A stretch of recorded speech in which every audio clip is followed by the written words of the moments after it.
नमस्कार दोस्तों, hello guys, कैसे हो? आज के वीडियो में हम बात करने वाले क्रॉस जॉइन क्या है इसके बारे में। Without wasting any more time, let's get started. So guys, this is Prasad and welcome to Bhim Guru. What is cross join? ठीक है, क्रॉस जॉइन क्या है? देखो, cross join is used to combine all possibilities of two or more tables and returns the results that contain every row value from all contributing tables। ठीक है, देखो आप क्या करते हैं कि डायग्राम के साथ समझते हैं। ठीक है, ओके। देखो यहाँ पे हमारे पास दो टेबल्स है, टेबल ए, टेबल बी। ठीक है, सपोज मैंने इन दोनों के बीच में इनर जॉइन अप्लाई कर दिया, तो क्या होगा? सपोज कि हमारे पास दो टेबल्स है, एक है कस्टमर्स, दूसरा है ऑर्डर्स। ठीक है, तो अगर मैं इनके ऊपर अप्लाई कर दूं इनर जॉइन, तो क्या होगा? दोनों के बीच में जो कॉमन वैल्यूज है, जो मैचिंग वैल्यूज है, वही रिट्रीव होगी। मतलब कि अगर किसी कस्टमर ने कोई ऑर्डर परचेस की होगी तो वही रिकॉर्ड रिट्रीव होगा, राइट? वही वैल्यूज रिट्रीव होंगी। बट अगर ये बात करो क्रॉस जॉइन की, तो क्रॉस जॉइन में ऐसा कोई भी नहीं है कि आपको मैचिंग वैल्यू चाहिए ही चाहिए। मैचिंग वैल्यू हो ना हो कोई फर्क नहीं पड़ता, आप क्रॉस जॉइन को अप्लाई कर सकते हो। क्रॉस जॉइन कैसे काम करते हैं वो एक बार समझ लेते हैं। देखो यहाँ पे हमारे पास दो टेबल्स है, टेबल ए, टेबल बी। ठीक है, टेबल ए में 3 रिकॉर्ड्स है एंड टेबल बी में भी 3 रिकॉर्ड्स है, राइट? तो क्या होगा? देखो, टेबल ए का जो पहला रिकॉर्ड है ना, वो टेबल बी के सभी रिकॉर्ड के साथ कंबाइन होकर मर्ज होगी, आपको 3 रिकॉर्ड्स आउटपुट में दे देगा, राइट? आगे चल के क्या होगा कि जो दूसरा रिकॉर्ड है टेबल ए में, वो भी अगेन टेबल बी के सभी रिकॉर्ड्स के साथ मर्ज करेगा और आपको अगेन 3 रिकॉर्ड्स दे देगा। ठीक है, उसके बाद अगेन टेबल ए का जो तीसरा रिकॉर्ड है वो टेबल बी के सभी रिकॉर्ड्स के साथ मर्ज होके कंबाइन होके आपको अगेन 3 रिकॉर्ड्स दे देगा। मतलब कि टेबल ए में अगर 3 रिकॉर्ड्स है एंड टेबल बी में अगर 3 रिकॉर्ड्स है, तो आपके पास आउटपुट में टोटल 9 रिकॉर्ड्स होंगे। ठीक है, इसको कहते हैं हम कार्टेशियन प्रोडक्ट।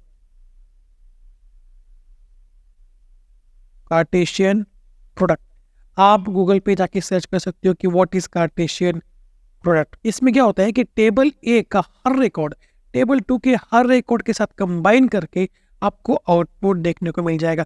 यहाँ पे कोई भी मैचिंग वैल्यू की झंझट नहीं है, यहाँ पे मैचिंग वैल्यूज हो ना हो कोई फर्क नहीं पड़ता। ठीक है, इसको कहते हैं हम कार्टेशियन प्रोडक्ट। ठीक है, और अगर ये बात करो कस्टमर्स एंड ऑर्डर्स की, तो क्या होगा? कस्टमर में जो एक रिकॉर्ड है वो ऑर्डर्स टेबल में से हर एक रिकॉर्ड के साथ कंबाइन करके आपको आउटपुट दे देगा। ठीक है, और ऐसा सेम होगा हर एक रिकॉर्ड के लिए। समझ में आ रहा है? तो अगर कुछ डाउट हो तो मुझसे कमेंट बॉक्स में पूछ सकते हो, तो कोई भी दिक्कत वाली बात नहीं है। ठीक है, पूछ सकते हो आप। ओके, आते हैं नीचे, और नहीं ऊपर आते हैं। पहले एक बार यहाँ पे कुछ पॉइंट्स है वो देख लेते हैं। ठीक है,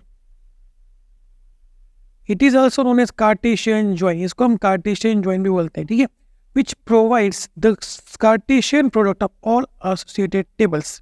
ठीक है, मैं आपको समझा दिया कि कार्टेशियन प्रोडक्ट क्या है। एक बार सर्च करके देख लेते हैं, आपको मैं दिखा देता हूँ कि व्हाट इज कार्टेशियन प्रोडक्ट। ठीक है, कार्टेशियन प्रोडक्ट। ओके, चलते विकिपीडिया पे। ओके, तो देखो यहाँ पे सेट ए में जो भी वैल्यू है, जो भी एक रिकॉर्ड है, वो दूसरे सेट में से हर एक वैल्यू के साथ कंबाइन करके आपको आउटपुट दे देगा। इसको कहते हैं कार्टेशियन प्रोडक्ट। ठीक है, और यही हम अगर अप्लाई करें, और यही अगर हम अप्लाई करें टेबल्स के ऊपर, तो इसको हम कहते हैं कार्टेशियन ज्वाइन, क्रॉस ज्वाइन। ठीक है, समझ में आ रहा है? टेबल ए का हर रिकॉर्ड टेबल बी के हर रिकॉर्ड के साथ मर्ज करके आपको रिकॉर्ड दे देगा। ठीक है, समझ में आ रहा है? मतलब कि यहाँ पे 1 जो है वो ए बी सी तीनों के साथ मर्ज करके आपको आउटपुट दे देगा, राइट? उसके बाद जो 2 है वो भी ए बी सी तीनों के साथ मर्ज करके आपको रिकॉर्ड्स दे देगा, राइट? एंड अगेन जो 3 है वो ए बी सी तीनों के साथ कंबाइन करके आपको आउटपुट दे देगा। मतलब इन सभी का जो कंबाइन आउटपुट होगा वो आपके सामने रिटर्न होके आ जाएगा। ठीक है, तो एक बार आगे भी देख लेते हैं। Cartesian product can be explained as all rows present in the first table multiplied by all rows present in the second table। बहुत ही आसान है, right? all rows present in the first table multiplies by all rows present in the second table। ये बहुत important है। अगर आपने set theory कभी भी पढ़ी होगी तो आपको पता होगा कि हम दो सेट्स को किसे मल्टीप्लाई करते हैं। तो यहाँ पे हम दो टेबल्स को मल्टीप्लाई कर रहे हैं, मतलब कि उन रोज को मल्टीप्लाई कर रहे हैं, राइट? तो अगर आप कुछ डाउट हो तो मुझसे कमेंट बॉक्स में पूछ सकते हो। सिंपली इतने ध्यान में रखो कि यहाँ पे टेबल 1 में से हर एक रिकॉर्ड टेबल 2 के हर रिकॉर्ड के साथ मर्ज होकर आपको आउटपुट स्क्रीन पे देखने को मिल जाएगा। राइट, समझ में आ रहा है? तो चलते आगे और देखते इसका सिंटैक्स क्या है। ओके, तो सिंटैक्स ज़्यादा कुछ मुश्किल नहीं है, आपको सिर्फ join, inner join, left join की जगह आपको क्रॉस ज्वाइन यूज करना है, बहुत सिंपल है। ओके, तो इसका एग्जांपल देखते हैं कि कैसे काम करेगा। चलते माइस्क्यूएल में। तो यहाँ पे देखो हमारे पास बेसिकली दो टेबल्स है, पहला है डिपार्टमेंट मैनेजर, दूसरा है डिपार्टमेंट्स।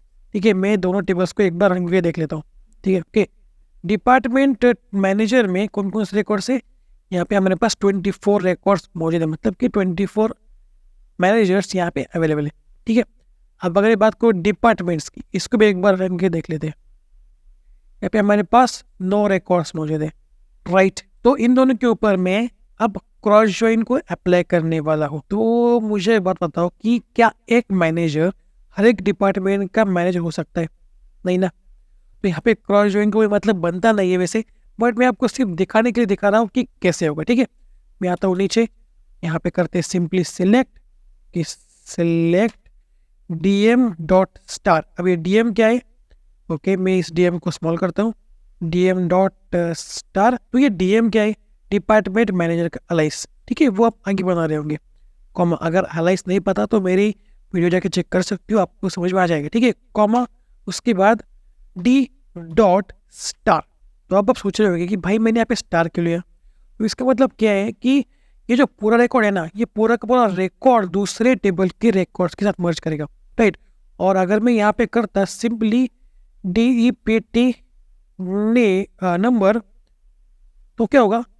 ये जो कॉलम है ना, सिर्फ यही कॉलम मर्ज करेगा दूसरे टेबल के सभी रिकॉर्ड के साथ। मतलब यहाँ पे डिपार्टमेंट नेम का कोई काम नहीं बनता था। ठीक है, तो इसलिए मैंने यहाँ पे स्टार लिया है, क्योंकि मुझे पूरा का पूरा रिकॉर्ड के साथ ही ये ऑपरेशन परफॉर्म करना है। ठीक है, मैं यहाँ पे करता हूँ स्टार, dm.star d.star। अब डी क्या है? डी अलाई से डिपार्टमेंट्स टेबल का, इसको हम आगे चल के बना रहे होंगे। ठीक है, उसके बाद फ्रॉम, ओके, अब आते हैं नीचे, और यहाँ पे हम ज्वाइन का क्रॉस ज्वाइन का यूज करने वाले। सबसे पहले तो पहला टेबल जो है हमारे पास DEPT मैनेजर। ओके, तो उसके बाद मैं यहाँ पे यूज कर रहा हूँ क्रॉस ज्वाइन। उसके बाद दूसरा टेबल जो है डिपार्टमेंट्स। ओके, अब यहाँ पे मुझे कंडीशन देने की जरूरत नहीं है। ठीक है, क्रॉस ज्वाइन के बाद हम कोई भी कंडीशन नहीं देते। देखो, जिसकी मैंने आपको दिखाया है, यहाँ पे आप कोई भी कंडीशन नहीं देते। ठीक है, बट मुझे यहाँ पे अलाइस तैयार करना है, तो मैं यहाँ पे डिपार्टमेंट मैनेजर के बाद डाल देता हूँ DM, एंड डिपार्टमेंट्स के बाद मैं डालता हूँ यहाँ पे D। ओके, अब इस क्यूरी को रन कर लेते हैं कि क्या होगा। ठीक है, हमारे पास 216 रिकॉर्ड्स मौजूद है। अब अगर आप 24 × 9 करोगे ना, तो 216 ही आएगा। तो देखो यहाँ पे क्या हो रहा है, हर एक जो मैनेजर है वो हर एक डिपार्टमेंट के साथ कंबाइन कर रहा है। ठीक है, समझ में आ रहा है? तो एक बार क्या करते हैं कि इसको ऑर्डर बाय कर देते हैं। ऑर्डर बाय, पहले तो DM.AMP नेम के साथ, AMP नंबर के साथ। ठीक है, मतलब कि अब जो रिकॉर्ड्स है वो सॉर्ट होंगे AMP नंबर के साथ, और अगर AMP नंबर सेम हो 2-3 रिकॉर्ड्स के लिए, तो DEPT नंबर। ठीक है, मतलब कि उसके बाद डिपार्टमेंट नंबर के हिसाब से रिकॉर्ड्स सॉर्ट होंगे। ठीक है, आप इस क्यूरी को रंग के देख लेते हैं। ठीक है, अब यहाँ पे आपको ज़्यादा चीज़ें सही से समझ में आएंगी। ठीक है, देखो यहाँ पे एक एम्प्लॉय है जिसका जो एम्प्लॉय नंबर है वो है 110022। ठीक है, तो ये जो एम्प्लॉय है, मतलब कि ये जो मैनेजर है, वो हर एक डिपार्टमेंट के साथ यहाँ पे मर्ज हो रहा है। ठीक है, देखो 789।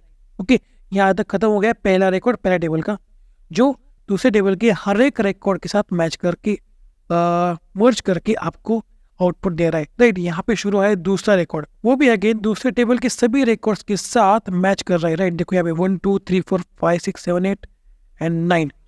ठीक है, और ये रहा तीसरे मैनेजर का रिकॉर्ड जो हर एक डिपार्टमेंट के साथ यहाँ पे मर्ज कर रहा है। ओके, तो समझ में आ रहा है, टेबल 1 का हर रिकॉर्ड टेबल 2 के हर रिकॉर्ड के साथ मर्ज होकर आपको आउटपुट दे देगा। ठीक है, ओके, तो अब यहाँ पे बात समझो कि क्रॉस ज्वाइन आप कैजुअल तरीके से भी कर सकते हो। ठीक है, मतलब कि इसके दो तरीके हैं। ओके, देखो मैं यहाँ पे नीचे आता हूँ। देखो पहले तो कैजुअल वे, अब इसको भी करके देख लेते हैं। ओके, तो मैं क्या करता हूँ, इसको कॉपी पेस्ट कर लेता हूँ, इसको भी लाता हूँ नीचे। ओके, तो मैं क्या करता हूँ, यहाँ पे क्रॉस ज्वाइन की जगह सिंपली फ्रॉम का यूज कर लेता हूँ। ठीक है, अब अगर मैं ऐसा करूँगा तो क्या होगा, जो दोनों टेबल्स थे उनके रिकॉर्ड्स एक साथ मल्टीप्लाई होंगे और हमें 216 रिकॉर्ड्स देखने को मिल जाएंगे। मतलब कि टेबल 1 का हर रिकॉर्ड टेबल 2 के साथ मर्ज होगा। राइट, ये सिंपल वे है, बट ये बेस्ट प्रैक्टिस नहीं है। अगर आपको अगर आप रियल टाइम वर्ल्ड में काम कर रहे हो तो आपको वहाँ पे क्रॉस ज्वाइन नहीं यूज करना होगा, मतलब कि करना सही रहेगा। ठीक है, तो एक बार इसको रन करके देख लेते हैं। देखो सेम रिकॉर्ड्स यहाँ पे रिट्रीव हो रहे हैं, और इसका एक और तरीका भी है। ठीक है, मतलब कि मैं आपको सिर्फ दिखा रहा हूँ, बेस्ट प्रैक्टिस तो क्रॉस ज्वाइन यूज करना ही है। ठीक है, तो अगर मैं यहाँ पे कर दूँ join, okay, join without on, मतलब कि यहाँ पे मैं कोई भी कंडीशन नहीं डाल रहा, तो भी ये ज्वाइन जो है ना वो क्रॉस ज्वाइन अप्लाई करेगा। ठीक है, join without on, join without condition is equal to cross join. Right, इसको भी कर लेते हैं चेक एक बार। सेम आउटपुट हमारे पास प्रिंट होके आ रहा है। ठीक है, join without on is equal to cross join, but join without on is not best practice, मतलब कि इसको यूज मत करो, क्रॉस ज्वाइन को ही यूज करना प्रेफर करो। ठीक है, so that's it for today guys. अगर आपको कुछ डाउट हो तो मुझसे कमेंट बॉक्स में पूछ सकते हो। एंड अगर आपको ये वीडियो पसंद आती हो तो लाइक कर दो, नहीं हो तो चैनल को सब्सक्राइब कर लो, एंड बेल आइकन को प्रेस करना मत भूलना। एंड ये जो सीरीज है ना, ये अपने दोस्तों में शेयर करना मत भूलना, जिसको भी एसक्यूएल सीखने की जरूरत है। सो मिलते हैं अगले वीडियो में, तब तक के लिए see you, have a good and